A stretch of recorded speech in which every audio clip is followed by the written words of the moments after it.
Oh, we look good. Let's party. We are literally living through the downfall of retail stores, and nobody's talking about it. Oh, yes, we are. So we're basically facing kind of like the death of retail shopping. Everything's online. Ding, got it. Now, this one, I was at the mall recently. Dude, this is a shock. Have you ever seen the Apple store this dead? Honestly, look at this. I couldn't believe it. I was like, I think we really are facing some serious problems. Now, it could have just been the fact that it was like a Wednesday afternoon, but we're going to talk about it. Thousands of stores are closing down. This guy's going to be kind of our leader in this video. Anyways, I like this guy. First off, Party City just declared bankruptcy and is closing all of its stores within the next few months. Macys is expecting to close an additional 150 stores this year on top of the 50 they've already closed. Wallgreens just announced that they're closing down 1,200 of their stores. You know what's funny? The Walgreens thing. So like in my area, I'm kind of like hood adjacent. Dude, there's 2 Walgreens that closed down, but one of them is a giant wig shop. Yeah, like weaves and wigs. I'm not even kidding you. Just imagine a Walgreens. It's kind of funny, but like they seem to be doing well. They've been there for like a year now, and it's just it's huge. A whole Walgreens, just wigs and weaves. I'm sure they got eyelashes and shit, but I thought that was funny. But you know what? I forgot that like Bed Bath & Beyond closed, and so I just drove there as if it was still there. I just forgot to look it up, but apparently, yeah, they're all gone. I just forgot, just in case you didn't know. I think they're still online, though, which makes sense. That's where everybody shops. You're a manager at Chuck E. Cheese, and this whole place is a ghost town. We don't have a single guest in here, guys. It is a ghost town. They fucking got Chuck E. Cheese, dude. I know it's not retail, but I just think about all the kids' places I used to go, But I guess you got all your entertainment here. Chuck E. Cheese. When's the last time you've been to Chuck E. Cheese? Real quick before I keep going, I remember I was working with this chick, and I met her boyfriend once, and she like said something like snooty to me, and I go, oh yeah, well your boyfriend looks like he cooks pizzas at a Chuck E. Cheese, and she goes, how the hell did you know that? A funny story. I forgot about that, but I couldn't believe I guessed it. He really did look though like that classic. Anyways, I thought it was funny. So I came to the mall to kill some time after my start to my treatments, and you're never going to believe what's happened at the malls. Like, these malls used to be hopping. Jumping. This is the Macys. There's literally not one other person shopping. And here's the shopping. Yeah, this is literally what the mall looked like when I was there last week. Just dead. Just dead. And I got a girlfriend, so we go to the mall once a month, and it's usually pretty dead. I will say though, I went for Christmas, jumping Jerusalems, bro. It was a party in there. I couldn't believe it. But anyways, this is kind of, you guys let me know how your malls look. You're like, the mall? I'll go to the mall. Wow. The only people here today appear to be power walkers who are walking because it's -2 degrees outside. Yeah. Nobody's got a bag. Nobody's in the stores.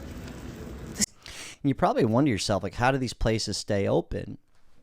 Online shopping. And then they just write it off as an office space. It's the classic. All right, we're going to skim through. I think we got enough about the malls. But yeah, this used to be a thriving place. It was something to do. If you're my age in your 30s or your 40s, 50s, anywhere above 30 years old, the mall was the it shit, dude. Food court, cruise some chicks. Didn't get much better than that. Hot Topic, Spencer's, come on. That little place with all the massage chairs and the cool weird stuff. I forget the name of that place. Brookstone or some shit. Good times. CVS just announced that they're closing hundreds of stores in 2025, and Foot Locker is expected to close over 400 locations this year. Even Advanced Auto Parts is closing 700 stores this year. Advanced Auto, like, people are always going to need things for their cars. I don't know how they're going out of business. Probably because everything's online, right? That makes sense. And also, not many people fix their own cars anymore. You know, I go to Advanced Auto Parts, once a year or two? Like, sometimes I get stuff to refill my own fluids, but, you know, I'm a dude. You know, you can just go to the place. And Foot Locker, I guess, shoes are easy to order online. It's actually kind of dangerous to look at shoes online. So anyways, I typed into Google here. I said, has online shopping killed retail? And it said, it's not accurate to say killed retail, but the answer is yes. Right here it goes. In 2023, 63% of consumer spending in the U.S. was online compared to 37% in store. You know, in 2024, 2.7 billion people worldwide shopped online. 9% of people, So basically, yes, it has. 47% of consumers who prefer in-store shopping cite the ease of product comparisons. Yeah, there's some things that are just never going to go away, like clothing's a big one. It's hard to shop online for clothes, especially if you're a woman. And then I got a little deeper. I said, I wonder how much Amazon, right? Jeff, Big Daddy Jeff, how much has he impacted the retail business and even online shopping for other companies? Because Amazon has forced many companies to adapt or go out of business, including small business, department stores, online marketplaces. Between 2007 and 2017, the number of small retailers fell by 65,000. About 40% of small apparel, toys, and sporting good makers have disappeared. You remember Sports Authority? What about, what was that one? Toys R Us. That was that shit, man. It's crazy, though. About 1/3 of small book publishers disappeared. That makes sense. I mean, we're going over here to Barnes and Nobles, man. All right. So Amazon's growth has contributed to the decline of Macys, Nordstrom's, and Kohl's. Amazon's lower prices, doorstep shipping have forced these stores to shut down locations and lay off employees. You know, another thing that's crazy, too, is like they have their own postal service. You know, like it even impacted the post office. That's next level stuff. Here we go. Amazon has disrupted business in books, music, toys, shoes, etc. Yeah, basically yes. I like it's basically a monopoly at this point. It's kind of crazy. They even sell fucking cars now. All right. You know, I'm sure you've seen this commercial by now, but I was like, let me go check. Let me just like browse on my Amazon. And all I could really find were Hyundais. But yeah, right here, dude. Get yourself a Hyundai Santa Fe right here. Shipped right to your door. I'm actually not sure how that works. Like, do 2 delivery drivers come? Do they? I don't know how that works, but they're selling cars. They're going to be shutting down the car dealers next. That's crazy. They go, we want it all. They go, clothing, toys, food, that's fun. But we want it all. All right, now this one's kind of just more funny right here. But, you know, a lot of people are doing, like, consultations and shit like that, coaching. A lot of it's online. Therapy's online now, right? BetterHelp, okay? This is not sponsored by BetterHelp. But I offer a phone number where you guys can just reach me. It's not for consultations. It's just if you need to get a hold of me, right? And I charge $5 a minute so that I don't have to be on the phone all day long, right? It's not my business model. But this dude here, this was hilarious. The dude... he commented a bunch, so I just was reading through some of his comments because he said he was my top commenter. This is just funny. But I was talking about like a people struggling video, and he goes, Jack says, for the low price of $5 a minute, you could talk to me. I know you're all broke, but I'm worth it. I thought that was kind of funny. He goes, I like you, Jack, but that comes off pretty smug. No one has anything that useful to say where it costs you $300 an hour. Okay. So, and a lot of people were saying the same shit. It's funny, the way he put it, I didn't say it like that. I just thought, you know, it was a good joke. But I want to ask you a question. How many YouTubers or people have you seen just put a phone number like this on the screen? Just go call me. You could talk to me for 1 minute if you really need to reach me. No one's doing that. And that's why today's video is sponsored by Connect With Me. For people who actually want that business model of where they're making money week in, week out with people calling them, you can charge $1 a minute. It's just not my business model. And it allows the people like you to call and not be booked for an hour, right?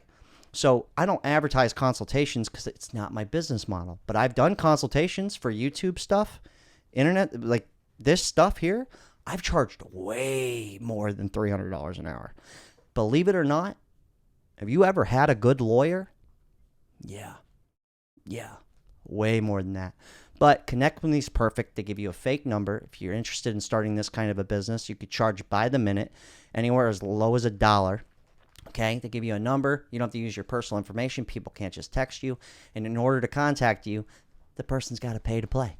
So Connect With Me is awesome. I use them. People do call, okay? I just have my rate set high because I don't want to be on the phone all day long, and it's not my business model. But if you wanted that to be your business model, Connect With Me is great. It's free in the App Store. Wonderful service. You get paid out weekly, and it does work. And you could give your number out to the masses. Anyways, back to the video. I just thought that was funny, though. Shout out to Connect With Me. The longer you can go without shopping or eating out, the easier it gets because there's like an impulse to it. This part here is more of kind of, I've done this before, death of materialism and consumerism, people pulling back. Okay. That's another aspect to probably the downfall of retail, too. Like you do it and it's almost like a habit. But if you discipline yourself, it gets easier every time you get that urge to want to do it. And I noticed this because like when I was trying not to eat out and I was like just eating out twice a week, 3 times a week, like it was hard for me to want to fight off those cravings. But when I just went cold turkey and I'm like, oh no, I'm not eating fast food at all, or I'm not shopping at all. Every time I want to buy something, I just add it to my cart and come back later. It got easier and easier for me to keep pushing it out and keep pushing it out. And I think a lot of it is like, it's like marketing. Like they try to market products in a way that's almost becomes an addiction to us. And the same thing with the food. Like the food is highly addictive. Like the more you eat it, the more it's on your mind. But like if you could push it back somewhere far in your mind to where it's out of sight, out of mind, then it's a lot easier to fight off those urges to want to eat out and want to go shopping. I will say he's right about that. I think online shopping's worse. It's way easier. You'll spend way more money online shopping, right? Like it's a mission to go to the mall and find something. It's a mission. Right here, diddly-dee-dee-dee, done. Like I feel like this is more dangerous than actually going to the store, right? In the food thing too, it's the same concept, right? Uber Eats, stuff like that. Ding, right to your fucking door. But he is right. Like if you make like this year, I made it a mission to basically buy hardly anything aside from food, water and shelter. I'm spending hardly no money on that. Okay. I do have a girlfriend, so that could be a little expensive, but for me personally, I've got enough. It's like the no buy 2025. And I rarely eat out. So we usually cook at home. But he's right though. Once you get into a groove of just not doing it, the habit reverses. So that's another thing too. But I'll tell you what place is not struggling. And I went to Ross recently. It's Ross. This guy's funny. 11 in the afternoon, and this shit look like it's Christmas or some shit. Like, does Ross always look like this? The answer is yes. Yes. It's every time I go to Ross. Sometimes I have to go there to get my dad's shoes. He likes to shit his pants so badly that it goes down into his shoes. He's got really bad dementia. But, like, that's not a joke. But Ross has, like, super cheap shit. But it's always packed to the gills. Anyways. But it's low prices. It's like the Amazon thing, right? It makes sense. Like, people would rather shop on Amazon because it's way cheaper than going to the store. Which doesn't really add up. Like, how does... It's a monopoly, dude. It's crazy. Why is the line going all the way? Why is the line wrapped? Like, what the fuck? I think Okay. We're going to pivot here. We're start winding this down. So, if you guys don't know who Gary Vee is by now, you're going to. But this guy is like the king at predicting the future. I've been following him quite a long time. And I don't watch everything he does, but he is really good at predicting the future. And this is back in 2015. So, this is crazy. Retail, selling stuff on live is very real to me. I'm a big believer in it. If you ask me right now, out of all the optionality in the world of how to make money in the next 5 years in America, live shopping is at the tippy top of my list. TikTok shop is real as shit, whatnot. He's talking about people selling things while they're live. So if I was live right now and I'm like, yo, go buy this RLP classic t-shirt down below, but I'm live in the mix, you're commenting like, should I? And I'm like, do it, bro.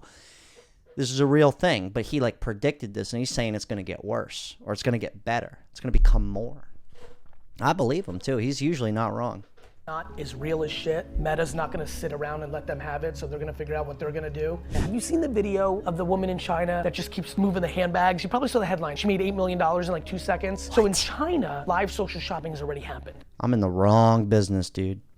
I also know that a lot of people don't know that. In my brain, 20% of all social media content is live shopping. It's not yet, but it will be. And so I'm gonna move fast during this era on it. If you're a retailer and you have a physical location, Monday through Friday is dead. The world has changed. Online shopping, rents are getting harder to justify. In 5 years, you'll walk down Main Street and half of the owners or the employees are gonna be on live shopping. They're gonna turn their stores into studios because the opportunities there are gonna have. How trippy would that be? I don't think he's wrong, though. That sounds like you get the shock factor at first, you know, walking by and it's just like people in the window, like doing TikToks and shit. And you're like, what's going on in there? You know, could you imagine you go in, right? You go in there and the person's live and you're like, hey, could I get like a size 9 in this? And the person's like, hold on. They're just like so focused on this because that's where it's at. You know, and then you become secondary in person. Customer service goes down. No, I'm just kidding. But I think he's kind of right. I would really like to see that, though. Like, if that does happen, I think it'd be kind of trippy. Have to, and so I'm very, very, very hot on live shopping. I would argue that live social shopping is the only potential thing that Amazon should be worrying about in their domination. That's how big this could be. Attention is the ultimate asset. These social platforms have the attention. We're gonna now shop in that environment. That's gonna affect media, that's gonna affect retail, and that's gonna affect the product service industry. 6 years ago, I was yelling at everybody to be on TikTok. Now everybody cries to me when they see me and be like, Gary, I should have listened to you. Now everyone's on He really was, though. This guy's pretty on the money, I will say. TikTok. Now I'm yelling at you to do social shopping. Either you're gonna listen or you're gonna cry about not doing it. I think he's kind of right. He goes, Amazon should, the only thing they should be worried about is that. Could you imagine Jeff Bezos himself just on TikTok doing a live shop for Amazon? Now, that would go viral. Or maybe it wouldn't. I don't think people care that much. But anyways, we'll close this out here. Others that are expecting mass closures in 2025 is Walmart, GameStop, and Sears.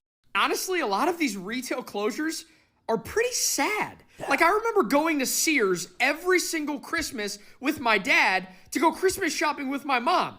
And now it's just going to be gone? Yeah. Yeah, truth be told, my first leather jacket was bought at Sears. It's a rare breed nowadays. You go in there, it's a ghost town. They just sell, like, everything in there. It's kind of odd. But another big ones too that people are kind of boycotting. We'll end on this note, on a high note. Target and Walmart.